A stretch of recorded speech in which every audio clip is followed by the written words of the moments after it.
आदरणीय बड़े साहब, सादर अभिनंदन। समस्त भाजपा कार्यकर्ताओं का सादर अभिनंदन। भारत रत्न बाबा साहब भीमराव अम्बेडकर जी के जन्म दिवस पर आज हम सब यहाँ पर उन्हें माल्यार्पण करने के लिए एकत्रित हुए हैं। सभी भाजपा कार्यकर्ताओं से मेरा ये निवेदन है कि हम सब बाबा साहब के दिखाए हुए पद चिन्हों पर चलें और इस देश को, भारत को विकसित राष्ट्र बनाने में अपना योगदान करें। अब सब मुंह ऐसे कर लो, शपथ होनी ना। अब मैं भाई साहब से आगे करूँगा, हमें मार्गदर्शक दे। आज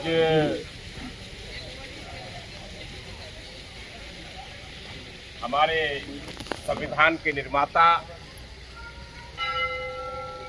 जिन्होंने आजाद भारत में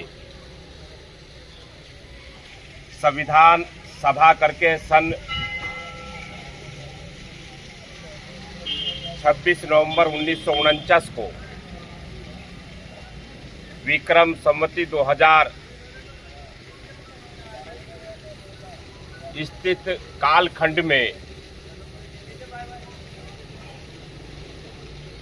आज उनकी जयंती के अवसर पर हमारे भारतीय जनता पार्टी के मंडल के अध्यक्ष श्री नरेश जी, यहाँ के हमारे सभासद जी, भारतीय जनता पार्टी के दूसरे सभासद हमारे परवीन अरोड़ा जी, सभी सम्मानित यहाँ पदाधिकारीगण, कार्यकर्ता बंधुओं, पत्रकार छायाकार बंधुओं,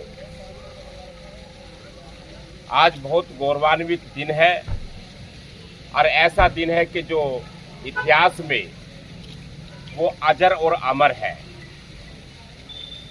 26 नवंबर 2049 को संविधान प्रतिनिधि सभा में ये निर्णय लिया गया था कि इस देश का जो पुराना काला कानून था, अंग्रेजों के काल का कानून था, मुगलों के काल का जो कानून थे, उसके अंश थे, उसको समाप्त करके और जो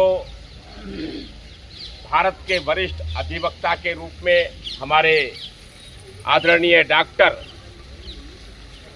भीमराव अंबेडकर जी ने, जिन्हों उस संविधान प्रतिनिधि सभा के अध्यक्ष भी थे, जिनके नेतृत्व में भारत का संविधान लिखा गया और भारत के उस संविधान को लिखने के बाद 26 जनवरी 1950 के अंदर उस संविधान को लागू किया गया और उस संविधान से आज हम सबको एक ताकत मिलती है और उस संविधान के तहत ही भारतवर्ष का एक एक नागरिक अपने आप को शक्तिशाली, गौरवान्वित महसूस करता है। वो संविधान वो भारत का है। ताकत उस संविधान के अंदर है कि कभी भारत का हर एक नागरिक कभी भी वो अपने आप को असहाय नहीं समझता है, आपको शक्ति विहीन नहीं समझता है। उस संविधान के बलबूते से ही वो अपने आप को शक्तिशाली समझता है और उस संविधान के बलबूते ही उसके अंदर एक ऊर्जा, एक मजबूत ऊर्जा का संचार होता है। ऐसे हमारे मैं आज इस भारतीय जनता पार्टी के जो देशव्यापी ये कार्यक्रम चल रहा है, हमारे भीमराव अंबेडकर जी संविधान के बदलाव से लेकर के, परिवर्तन से लेकर के, उस संविधान में जो बहुत सारे ऐसे जो आमूल चूक परिवर्तन यानी कि संशोधन करने के साथ साथ जो वर्तमान की जो परिस्थितियां हैं, जो वर्तमान के अधिकार है, जैसे आप देखते होंगे कि उस कालखंड में आईटी का कोई रोल नहीं होता था, आईटी के कोई साइबर के कोई अपराध नहीं होते थे। उस कालखंड के वक्त बहुत से अपराध बढ़े। साथियों, उसी कारण से भारत के माननीय प्रधानमंत्री नरेंद्र मोदी जी ने इस देश के अंदर संविधान को और मजबूत करने का काम किया है और हमारे भीमराव अंबेडकर जी के उस शक्तिशाली संविधान को और ताकत देने का अगर किसी ने काम किया है तो वो भारत के माननीय प्रधानमंत्री श्री नरेंद्र मोदी जी ने। तो हमें गर्व है अपने भीमराव अंबेडकर जी पर, इस बात को लेकर के गर्व है कि उन्होंने ये शक्तिशाली संविधान हमको दिया है। साथियों, मैं सभी पदाधिकारियों को हृदय से बधाई देता हूँ कि जिस प्रकार से धूमधाम से आज यहाँ अम्बेडकर की जयंती बड़ी संख्या में आज लोगों ने स्वच्छता अभियान करके आज उन्होंने फूल वितरण से लेकर के उनके सभी चित्रों को धोने से लेकर के उनके मार्ग पर प्रतिवर्ष भारतीय जनता पार्टी के यशस्वी माननीय प्रधानमंत्री श्री नरेंद्र मोदी जी अनवरत उनके जो कामकाज को आगे बढ़ाने का काम कर रहे हैं। अगर असली कोई इस देश के अंदर कोई उनका अगर कोई वारिस है तो वो भारत के माननीय प्रधानमंत्री श्री नरेंद्र मोदी जी हैं, जिन्होंने इसको पूरे भारतवर्ष के अंदर भीमराव अंबेडकर जी की जयंती को धूमधाम से मनवाने का काम किया। इन्हीं शब्दों के साथ मैं अपनी वाणी को विराम दूंगा। जय हिंद, जय भारत। भारत माता की जय। भारत माता की।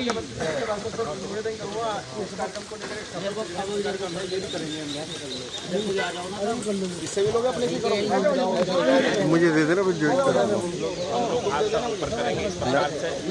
मैं ज्वाइन कर मैं ज्वाइन कर दूँगा। शपथ का वीडियो अलग से बना लो। आपको दो शब्द बोलेंगे, सब उसको दोहराएंगे। तो भारत का संविधान का उद्देश्य, हम भारत के लोग भारत को एक संपूर्ण प्रभुत्व संपन्न समाजवादी पंथ निरपेक्ष लोकतंत्र गणराज्य बनाने के लिए तथा उसको समस्त नागरिकों को सामाजिक, आर्थिक और राजनीतिक न्याय,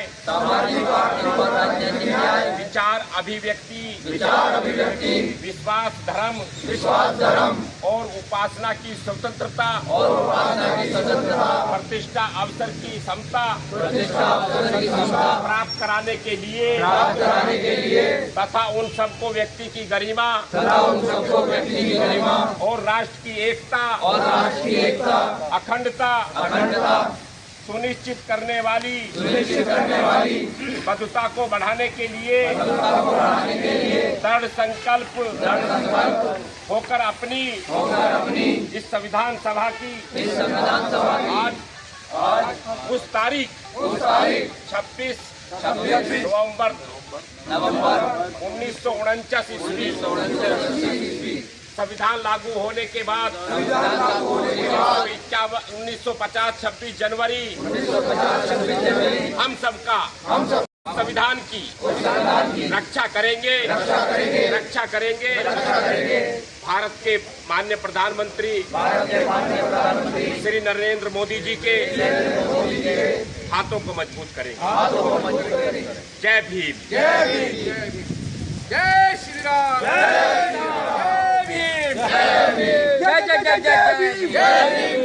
जब तक सूरज चांद रहेगा तेरा नाम रहेगा। आज फूलबाग मंडल के सभी कार्यकर्ता 14 अप्रैल को बाबा साहब के जन्मदिन पर आए, सभी का बहुत बहुत धन्यवाद। मंत्री जी का भी बहुत बहुत धन्यवाद करता हूँ। जय भीम, जय भीम, जय भीम। जयकारे वीर बजरंगे।